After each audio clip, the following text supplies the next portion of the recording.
예, 이사야 60장은 그 예수 그리스도께서 오시면은 이 세상에 어떻게 그 믿음의 세계가 나타날 것인가에 대해서 주님께서 선언하고 있기 때문에, 그래서 바다가 뒤집어지는 것처럼 우리의 심령 가운데 예수 그리스도의 빛이 조명이 되면은 우리의 영이 이렇게 뒤집어지는 역사가 나타나게 될 것이다 라고 60장 5절에 선언을 하고 있습니다. 그래서 우리는 에덴 동산에서 선악과를 따먹음으로 인하여서 우리는 사단의 통치권으로 들어가게 됐어요. 그래서 사단의 다스림을 받는, 그리고 사단의 문화권에서 사단의 정체성으로 이 세상을 살아가는데, 예수 그리스도의 십자가가 오게 되면서 예수님이 십자가로 우리의 죄를 속량하시면서 우리는 다시 믿음 안에서 예수 그리스도의 통치권을 받게 되는, 그리고 하나님의 나라가 새롭게 세워지는 그 믿음의 영역 속으로 들어가는 것을 하나님의 나라가 이 땅에 세워진다라고 표현을 하고 있습니다. 15절에 보면 이와 같은 맥락 속에서 전에는 내가 버림을 당하며 미움을 당하였으므로 내게로 가는 자가 없었으나 이제는 내가 너를 영원한 아름다움과 대대의 기쁨이 되게 하겠다라고 이렇게 선언을 하는 것은 무슨 말씀이냐면은, 전에는 예수님을 우리가 버리고 그를 기만하고 미워하였다라는 거예요. 그래서 이 사단의 선악과를 먹음으로 인하여서 우리가 사단의 통치권으로 들어갔다는 거죠. 어둠의 세력으로 들어갔기 때문에 그 결과가 말하는 건 뭐냐면, 우리가 예수님을 버렸다. 우리의 신랑 되신 예수님을 버리고 우리는 예수님을 미워하는 형국이 된 그런 상태라는 거죠. 내게로 가는 자가 없었으나, 그래서 이 사단의 통치권 속으로 모든 사람이 선악과를 먹음으로 죄가 들어오면서 이 사단의 통치권으로 전체가 다 이렇게 사단 통치를 받는 입장이 되다 보니까 이 사단의 정체성을 갖고 이 사단의 문화권에서 살고 있으니까 그 어떠한 사람들도 예수 그리스도에게로 가는 자가 없었다라는 거죠. 그래서 이스라엘도 주님께서 일단 그 이스라엘만 구별해 놓긴 했지만 이들도 예수 그리스도의 나라가 어떻게 세워져 가는지는 잘 몰라요. 왜냐하면은 그 지성소 안에 법궤가 있는데 그 법궤에 1년에 한 번씩 대제사장이 들어가서 그 법궤의 내용을 아는 정도다라고 볼 수 있는 상황이다 보니까, 우리가 요즘은 매 주일마다 말씀을 보고 수요일 그리고 또 철야 또 새벽 예배까지 그리고 틈틈이 기도하는 시간까지 있어도 우리가 주님을 아는 것에 있어서 심각하게 어둠이다라는 것을 알게 되잖아요. 그런데 그 전에는 더 심각한 어둠이었다라는 것이죠. 그래서 너에게로 가는 자가 없었다. 그래서 이스라엘도 주님께로 나아가는 그 생명의 길이 보이지 않았다라는 거죠. 이제는 내가 너를 영원한 아름다움과 대대의 기쁨이 되게 하겠다. 그래서 예수 그리스도를 아버지께서 십자가를 통하여서 그 죄의 값을 속량하시고 우리를 구속하시는 그 십자가로 세우게 되면서 모든 열방에 그 예수 그리스도의 아름다움이 모든 세대 속에 그 예수 그리스도의 빛의 조명이 흘러가면서 모든 사람이 예수님을 영접하면서 예수 그리스도의 통치를 받게 되고 아버지 하나님의 통치를 받게 되어지는 그 새로운 하나님의 나라의 통치권 속으로 믿음 속에서 흘러들어가게 되는 그런 것에 대한 선언을 지금 하고 있는 것이죠.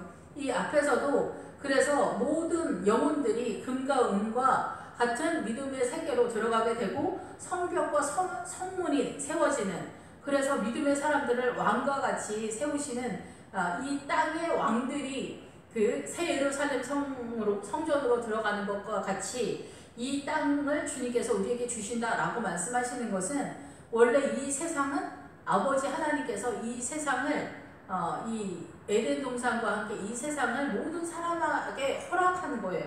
그런데 사단의 통치권이 들어오면서 우리는 우리의 믿음이 빼앗긴 그런 상태가 된 거죠. 우리의 영이 빼앗긴 상태인데 우리에게 이미 허락되었던 이 땅을 주님께서 다시 주겠다라고 이렇게 약속하시는 것이다라는 거죠. 16절에 보면은 내가 이방 나라들의 젖을 빨며 뭇 왕의 젖을 빨고 나 여호와는 내 구원자의 구속자 야곱의 전능자인 줄 알리라 이렇게 했는데, 이 젖을 빤다라는 것은 사실은 저런 뜻이에요. 빤다라는 것도 있지만은 먹이다, 양육하다라는 그런 뜻도 있어요. 그래서 이방 나라들을 주님께서 이방 나라들도 이 젖을 주겠다라고 말씀하시는 거죠. 그래서 아가서에서도 유방이 나오는데 여기서도 마찬가지로 그게 무슨 뜻이냐면은 그 유방이 양쪽 유방이 뭐냐면 구약과 신약이라고 볼 수가 있는 거죠. 그래서 하나님의 나라의 영의 말씀, 이 성경의 말씀을 먹이는, 그래서 젖을 먹인다라는 것, 빤다라기보다는. 그래서 예수 그리스도께서 이방 나라들도 젖을 먹이는 그런 상황이 되고 왕도 젖을 먹이게 되는, 그래서 이 왕의 믿음을 갖고 있는 사명자들에게도 주님께서 동일하게 그 영의 양식을 공급함으로 인하여서 나 여호와는 내 구원자 구속자 야곱의 전능자인 줄 알리라.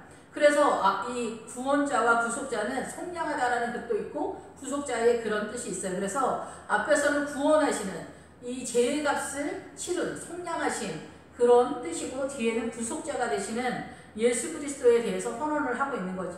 그래서 이제는 야곱의 전능자로 선포되어지고 불려지는 그런 상태, 세계 열방의 모든 민족이 예수 그리스도의 십자가를 통하여서 이렇게 이방 나라들도 젖을 먹이고, 그리고 왕들도 젖을 먹이는 이스라엘 사람들에게도 동일하게 예수 그리스도의 말씀을 공급하는 그런 상황으로 선언이 되고 있는 거죠. 그래서 이제는 주의 영이 임하는 곳에, 어느 곳에나 예수 그리스도를 영접하고 주님을 사랑하는 자들에게는 이렇게 하나님의 나라가 흘러가고 이 생명의 말씀이 이제 꿀과 같이 타는 그런 상태로 마시게 되는 상태가 될 것이다 라는 거죠. 그래서 그 결과가 어떻게 나타나냐, 내가 금을 가지고 놋을 대신하며 은을 가지고 철을 대신하며 놋으로 나무를 대신하고 철로 돌을 대신하며 화평을 세워 간원으로 삼으며 공의를 세워 감독으로 삼으겠다 라고 17절에 이렇게 말하고 있습니다. 이 말씀들은 뭐냐면은 금을 가지고 놋을 대신하고 은을 가지고 철을 대신한다. 예, 놋이나 철이나 이렇게 비슷비슷한데 이 그 금을 가지고 놋을 대신한다라는 것은 언젠가 그 레위기에서 제단적 믿음, 제단에는 뭐가 있냐면은 그 저게 있어요. 번제단이 있어요. 근데 그 번제단을 만드는 것도 어떻게 했냐면은 성소 안에도 조각목에다 금을 입히고 은은 받침으로 사용돼요. 거의 대부분. 그렇게 되는데 이 번제단에는 조각목에 뭐를 씌우냐면은 구리로 된 청금, 여기에서 말하는 놋을 씌우는 거예요. 똑같은 조각목인데, 조각목은 우리나라식으로 이렇게 옹이가 많은 아카시아 나무가 종류예요. 그래서 이 아카시아 나무에 이 금을 입히거나 이 성소 안에 있는 거는 금을 입히고 밖에 있는 이 놋에는 그 조각목에 철을 입히는 건데, 이 차이가 뭐냐면은 그 안에는 조각목은 모든 성도의 그 가난한 믿음의 수준이에요. 나무 성도들이라고 볼 수 있는 거죠. 그래서 나무로 표현되고 여기도 나무가 나오는데 나무에도 종류가 많이 있어요. 뭐 소나무, 잣나무, 백향무, 뭐 항양무 여러 종류가 있는데 그 중에서 나의 믿음은 어디에 속한가? 그런데 기본적으로는 다 죄인이기 때문에 아카시아 나무에 금을 입히는데 금은 예수 그리스도의 완전함을 선언을 하는 거예요. 그리고 믿음, 우리의 믿음이라고도 볼 수 있어요. 이 고난을 통하여 정금같이 나오는 그 정금같이 나오는 그 정금의 내용이 예수 그리스도이기 때문에 그래요. 그런데 이 놋을 대신하여 금을 한다는 얘기는 뭐냐면은 이 번제단에서 우리가 이 번제단을 이해하는 게 중요한데, 번제단에는 조각목에 놋을 입힌다고 그랬잖아요. 그런데 이 번제단은 기본적으로 예수 그리스도의 십자가가 우리가 선언을 하고 있어요. 그래서 예수 그리스도의 십자가를 우리가 이해하는 데 있어서 이 조각목에 구리를 입힌다라는 것은 금이 아니다라는 것은 완전하지 않다라는 그런 뜻이죠. 그래서 이 번제단에 있는 것, 예수 그리스도의 십자가는 완전한데 우리가 죄인된 입장에서 예수 그리스도를 이해하는 이 번제단 십자가가 완전하지 않다라는 거예요. 예수 그리스도의 십자가는 완전한데 죄인된 이 사단의 문화권에서 사단의 정체성으로 예수님을 이해하기 때문에 우리가 처음에 번제단을 이해하는 입장에서는 불완전하다는 거예요. 그것을 철로 다 표현하는 거예요. 그래서 이 불완전한 우리가 이 십자가는 완전하지만 그것을 이해하는 우리의 정서가 불완전한데 이 고난을 통하여 우리가 정금같이 나오게 되었을 때가 바로 성소 안에서 조각목에 금을 입히는 그런 상황이 되는 거예요. 그래서 성소 안에서 조각목에 금을 입히는 거는 말씀과 등잔대가 있어요. 그래서 그거하고 이 앞에 향이 있어요. 그 기도. 이러한 것들을 통하여서 우리의 믿음이 금과 같이 되는 거예요. 그래서 최종적으로 우리가 이 고난을 통해서 정금같이 나오는 그것을 믿음이라고도 하지만은 이 믿음의 실체가 주님이기 때문에 결국 이 고난을 통하여 우리 안에 예수 그리스도로만 가득 채워지는 것을 일컬어 금과 같다라는 거예요. 그래서 놋을 대신하여 금으로 하는, 금을 가지고 놋을 대신하는 거예요. 그래서 금으로 세워지는 믿음, 예수 그리스도의 믿음으로 완전함으로 나아가는 그 믿음의 세계, 그래서 완전으로 세워져가는 그 세계에 대한 신약에서는 히브리서의 이 세움의 이 믿음에 대해서 잘 설명이 되어 있어요. 그런데 이 은을 가지고 철을 대신한다. 이 은도 십자가인 거예요. 왜 십자가인데 우리가 이 죄인된 입장에서 먼저 예수 그리스도를 영접하게 되었을 때 이 십자가를 통하여 우리가 깨끗하게 되고 정결하게 되고 순결하게 된 거를 은이라 이렇게 표현을 하는 거예요. 그래서 이 순결한 상태가 되었을 때 이 고난 속에서 우리 안에 있는 그 어둠의 찌기들을 제거하는 것을 환난을 통하여 정금으로, 완전한 정금으로 세워지는 것을 선언하는데, 놋으로 나무를 대신한다. 그래서 성도 자체가 있지만은 이 우리의 가난한 이 믿음으로는 온전하지 못하기 때문에 일단 그 번제단의 믿음, 그 성전들에 있는 이 번제단의 믿음, 놋을 대신한다. 십자가를 일단 붙잡는 것부터 시작을 한다라는 거죠. 그래서 이렇게 세워지는 것을 말을 하는 거예요. 그래서 화평을 세워 간원으로 삼는다. 그래서 주님께서 이 화평을 세워 간원으로, 그래서 간원이라는 뜻도 있지만 방문하다라는 그런 뜻도 있어요. 그래서 이 화평을 세워 주님께서 우리를 소집하거나 방문하는 것으로 이렇게 나타난다라고도 볼 수 있지만은, 이 기회랑 화평이 같은 맥락으로 흘러가는데, 화평을 세워 간원으로 삼으면 공의를 세워 감독으로 삼는다, 이런 뜻이 무슨 뜻이냐면은, 공의를 세워 감독으로 세운다를 할 때 이 감독으로가 강제로 시키고 억압하다라는 그런 뜻이 있어요. 그래서 예수 그리스도의 의로서 우리가 세워지기 위해서는 이 의가 우리를 감독하는 것, 이 의도 십자가예요. 예, 의도 십자가고 믿음도 십자가고 영도 십자가, 그리고 이것이 다 공통적으로 예수님이다라고 표현할 수 있어요, 신약에서는. 그런데 이 예수 그리스도의 공의가 신약에서는 의예요, 그대로. 그래서 여기서도 의인데, 이 의가 우리를 감독하는 거예요. 의가 우리를 지키는 거예요. 의가 우리를 억압해. 우리는 사단의 문화권 속에 있었는데, 로마서 1장에 하나님의 한 의가 나타났다. 그 하나님의 한 의가 우리를 지켜내는 거예요. 그것을 감독으로, 억지로.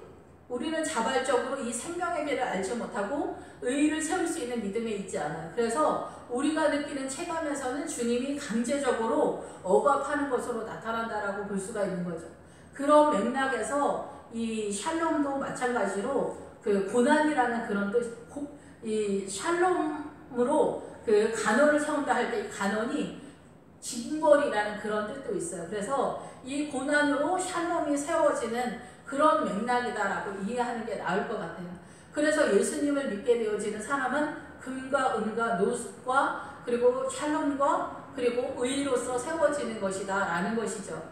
그런데 철은 완전하지 않아요. 구리는 완전하지 않아요. 이거는 그 제단적 믿음이기 때문에 그래요. 이 제단적 믿음은 우리가 죄인된 입장에서 십자가를 이해한 상태의 믿음이에요. 그래서 이거는 최종적으로는 계산되어지지 않은, 측량되지 않는 믿음의 세계다라고 계시록에 나와 있죠. 이 측량되어지는 믿음은 어디서부터냐면 성소 안에 들어갔을 때서부터요. 그래서 이 예수 믿고 구원의 확신은 이 성소의 믿음으로 나아가는 그 노중에 있는 길목의 한 코너다라고 이해하는 게 맞는 거지, 이것이 온전하게 우리에게 다 이룬 상태는 아닌 거예요. 구원의 확신은 출발선상에 있는 거예요. 심령이 가난한 자는 복이 있나니 천국이 저희 것이다. 이 탈북에서의 이 심령이 가난한 자는 천국이 저희 것이다 라는 이 복은 출발선상의 복이지 완전하게 이루어진 게 아니에요. 완전한 천국의 믿음은 뭐냐면 마지막에 의를 위하여 핍박받는 자는 복이 있나니 천국이 저희 것이다. 이것이 출발선상에서 그 중간에 이루어져 갈 때 온전히 우리 안에 세워진 믿음의 완전한 소유되어지는 천국이다라고 볼 수가 있는 거죠. 예, 그런 것처럼 여기서도 그렇게 금과 은과 철과 화평과 그 의로서 주님이 우리를 세우는데, 그것이 고난과 억압과 이렇게 고난으로 그리고 억지로 강제로 우리를 그쪽으로 몰아가시는 하나님의 은혜다라고 이렇게 볼 수가 있는 거죠. 우리는 사단의 문화권에서 죄인의 그 정서를 갖고 있기 때문에 하나님께서 우리를 이 왕의 믿음으로 몰아가시지 않으면은 우리는 우리 스스로가 이 생명의 길로 왕의 믿음으로 나아가지를 못한다라는 거죠. 그래서 최종적으로 이 왕의 믿음을 갖게 되었을 때 예수 그리스도의 통치를 받고 다스림을 받게 되었을 때 계시록에서 새 예루살렘 성의 그 성전 안으로 들어가는 그 영광을 이 땅의 왕들이 자기 영광을 가지고 그 성소 안에 들어간다, 성전 안으로 들어간다라고 이렇게 표현을 하고 있다라는 것이죠. 그래서 18절에 보면은 다시는 강포한 일이 내 땅에 들리지 않을 것이요 황폐와 파멸이 내 국경 안에 다시 없을 것이며 내가 성벽을 구원이라 내 성문을 찬송이라 부를 것이다 라고 이렇게 선언을 하고 있어요. 그래서 다시는 이런 폭력이나 이런 것들이 나타나지 않게 되는 거죠. 사단의 폭력과 거짓됨이.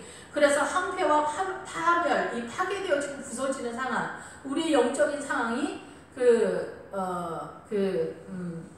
선한 사마리아 사람에서 우리가 강도 만났을 때 그 강도 만난 사마리아 사람이 뜻하는 것이 사단한테 강도 만난 모든 이 사람들인 거잖아요.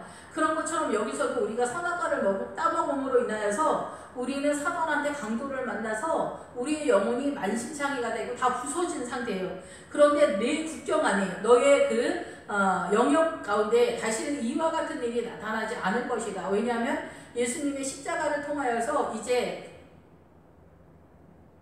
구원의 문이 열린 그런 상태가 됐기 때문에 예수 그리스도를 영접한 사람은 이제 예수 그리스도 안에 들어가기 때문에 예수 그리스도의 통치를 받게 되니까 이제는 우리가 이 땅에 살지만 사단의 그 문화와 사단의 통치를 받는 것이 아니라 예수 그리스도를 영접하고 예수 그리스도 안으로 예수 그리스도의 성전 안으로 들어가는 사람은 예수 그리스도의 다스림과 예수 그리스도의 그 영역 안에 있는 거예요. 그래서 우리는 이 사단의 문화권에서 이 세상을 살지만 우리는 예수 그리스도에게 속한 자고 예수 그리스도의 통치를 받는 사람으로 존재하고 있기 때문에 다시는 이 항폐와 파멸이 없는 거예요. 이 항폐는 이 생명수가 흘러가지 못하는 사막과 같은 그런 상태인데 이 사막은 예수 그리스도의 생수가 하늘의 그 생명수가 흘러가지 못하는 지역을 이 항폐하다 이렇게 표현을 하거든요. 그래서 아이성도 폐허덤이다라는 그런 뜻이에요. 그래서 여리고성, 사단의 그 문화권의 최종적인 그 정체성을 다 내려놓기 전에는 이 내 안의 아이성 폐허더미를 영적 전쟁에 진입이 되지 못한다라는 것에 대한 선언인 거죠. 그래서 결국은 우리가 사단의 통치권에서 내가 사단의 그 다스림을 받고 있냐, 이 믿음 안에서 예수 그리스도의 통치권, 예수 그리스도의 다스림을 받고 있느냐 하는 것이 이 땅에서 우리의 영적 전쟁으로 선포되고 있다라는 것이죠. 그래서 주님께서는 이제는 내 성벽, 주님이 우리의 성벽을 구원이라. 성벽은 계시록에서 보면 새 예루살렘의 성에서 보면은 성벽은 이스라엘이 성벽의 믿음을 감당하고 있어요. 그래서 이 12문으로 되어 있는데 우리가 구원의 믿음의 세계 속으로 들어가려면 이스라엘을 통과하지 않을 수가 없어요. 그 이스라엘이 세우는 것이 뭐냐면 이 성경이기 때문에 결국은 이 성경을 통해서 진입이 되는 거예요. 성소 안, 그 성벽 안으로. 그래서 이 성은 무슨 뜻이냐면 깨어서 지키는 그런 뜻을 가지고 있어요. 그래서 이 깨어서 지키는 성과 성벽이 말하는 건 뭐냐면 예수 그리스도의 믿음의 세계 속에서 예수 그리스도의 나라에 대한 이야기를 하는 거예요. 그런데 지금 현재 상황에서 우리가 어디에 있느냐? 우리가 사단의 문화권 속에 있기 때문에 사단에게 노출되어 있는 장소에 있어요. 그렇지만 예수 그리스도의 통치권 속에서 믿음으로 들어갔으면 주님의 통치를 받지만 이 사단의 권세 속에 있기 때문에 우리가 까딱 잘못하면 사단한테 노출될 수가 있어요. 사단은 계속해서 공격해 들어오고 있는 상태이기 때문에 우리가 죽어서 주님 앞에 완전히 나아가서 육체의 죽음이 끝나기 전까지는 아직은 사단의 공격이 나타나고 가능한 상태에 있기 때문에 우리가 예수 그리스도를 믿고 예수 그리스도의 준한 이 포도나무의 가지가 잘 붙어 있지 않을 수 있어요. 우리가 가다 보면 시험이 들거나 절망이 들거나 이렇게 낙담하거나 하는 변수가 생기는데 그렇게 되면 사단한테 우리가 공격당한 것이 된단 말이에요. 그렇기 때문에 이 성벽을 잘 지켜야 돼요. 이 성벽에 파수꾼이 있어야 돼요. 기도로 지켜내야 돼요. 이 지키는 거는 기도로 지켜야 돼요. 여기에서 구원이 출발하기 시작해요. 예수 그리스도를 영접하면서 들어가는. 그래서 성문을 찬송이라 부를 것이라. 그래서 주님을 찬양하고 경배하면서 할렐루야가 나타나는 그런 상황이고, 이 성소 안에 들어간 그 믿음의 세계는 당사자 외에는 표현이 잘 안 돼요.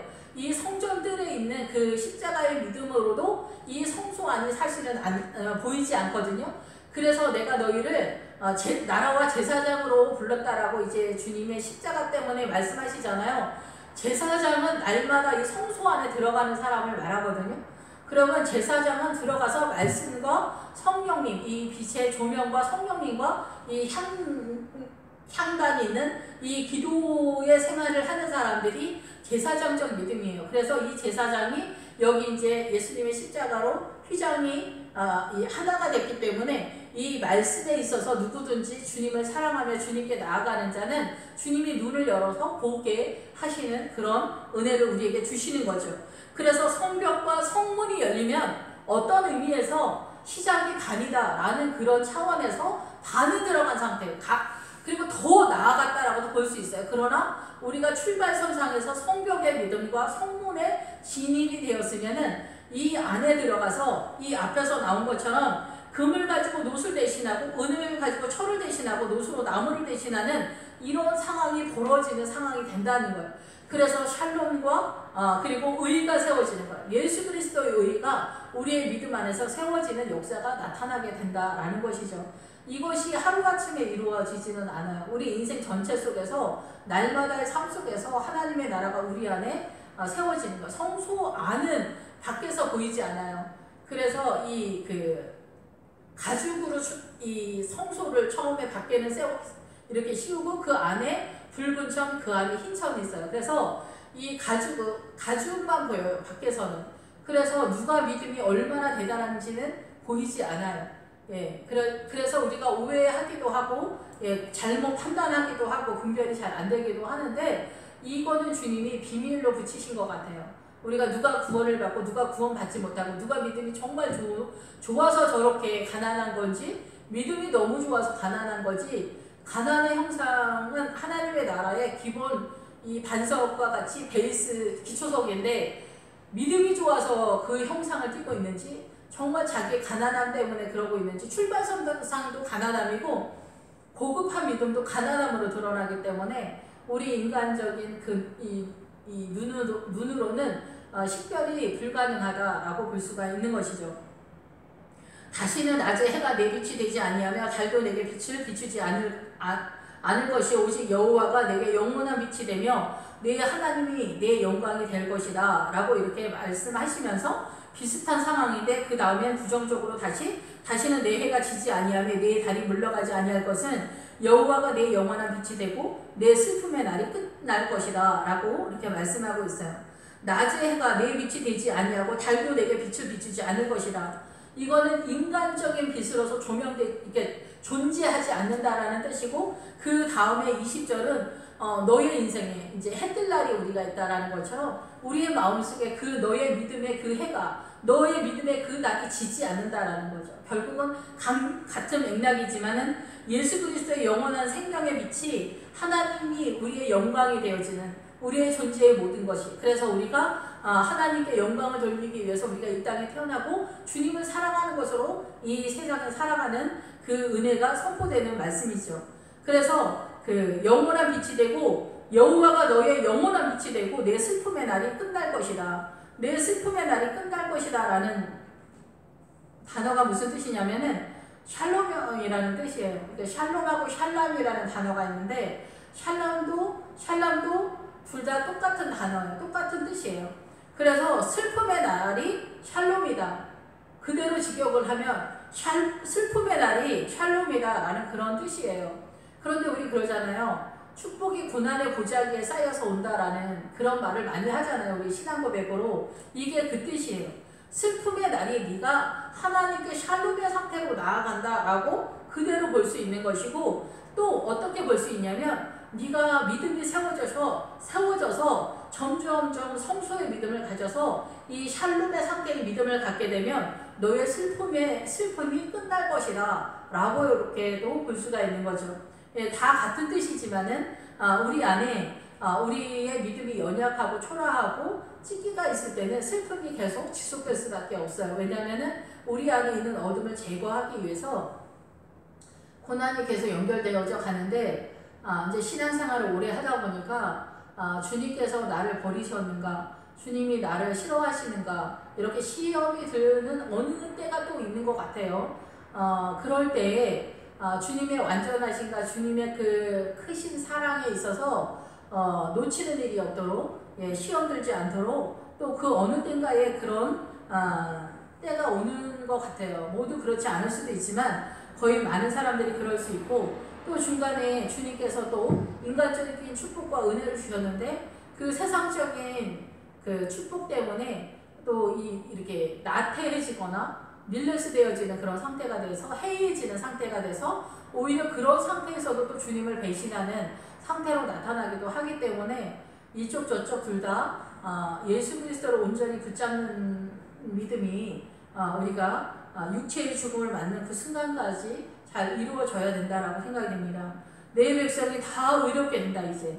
그래서 예수님의 십자가로 인하여서 이제는 이러한 성경의 믿음, 성문의 믿음, 금과 은과 놋과 의가 샬롬이 이렇게 세워질 때 이제는 너희가 다 의롭게 됐다라고 주님이 친의를 말씀하시고 진짜 의롭게 되어져가는 이 삶이 이렇게 전제되었을 때 너희는 의롭게 되어 영원히 땅을 차지하게 될 것이다. 그래서 이 지구가, 이 우주 만물이 모든 성도에게 허락되어진 땅인 것에 있어서 내가 이제 드디어 다 이루는 그런 차원에서 이 땅을 우리가 갖게 된다라는 거죠.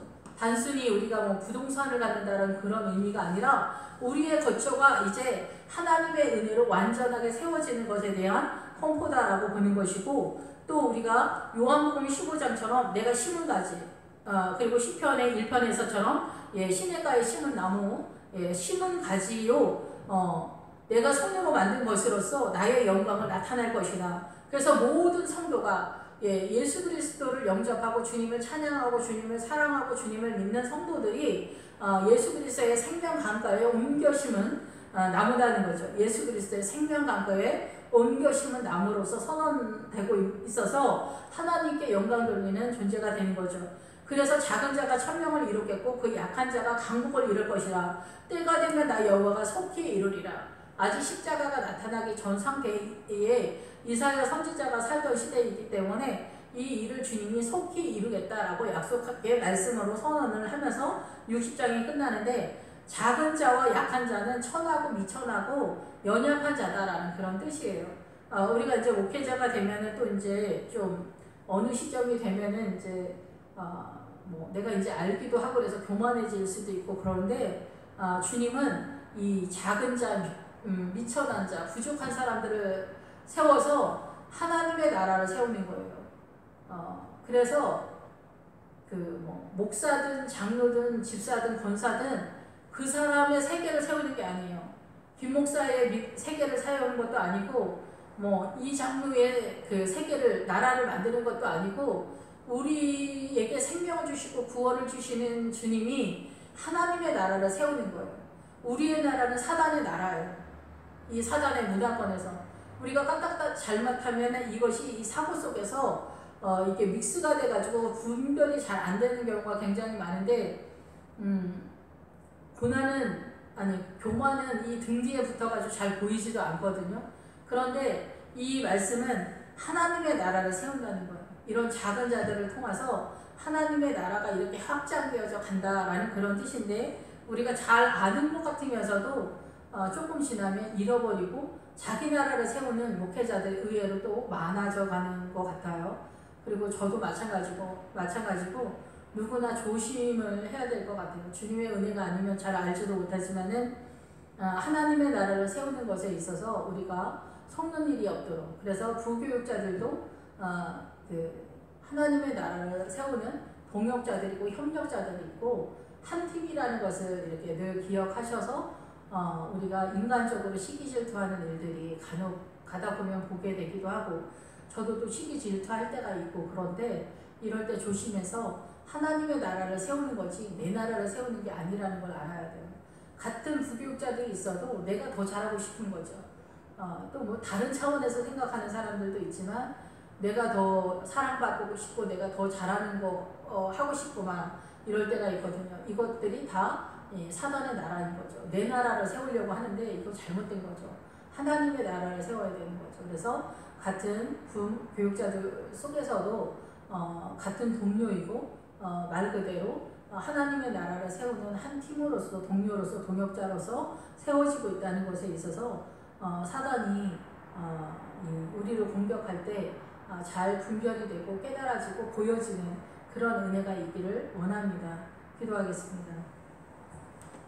할렐루야. 주님, 이미 이사야 선지자가 살아있을 때 예수 그리스도가 이 땅에 오시면은 우리의 심령 가운데 파도가 바다의 파도로 인하여서 바다가 뒤집어지는 것 같은 역사가 일어날 것이다. 이렇게 주님 말씀하시고 잣나무와 백향목과 항양목과 같은 거룩한 나무들이 주의 성소에 세워지고 또 금과 은과 놋과 화평과 그리고 의가 세워지는 나라로 주님께서 이렇게 세우실 것이다. 속히 이룰 것이다. 이렇게 약속하고 있습니다. 주님, 이 말씀이 저희들의 심령 가운데 온전히 세워지도록 주님 축복하여 주시옵소서. 예수 그리스도의 은혜로 금과 같은 믿음으로 은과 같은 믿음으로 생명수 강가에 심겨진 나무로 주님, 저희들의 날마다의 삶 속에 순간순간에 모두 예수 그리스도의 생명수가 흘러가도록 축복하여 주시옵소서. 예수님의 이름으로 기도했습니다. 아멘.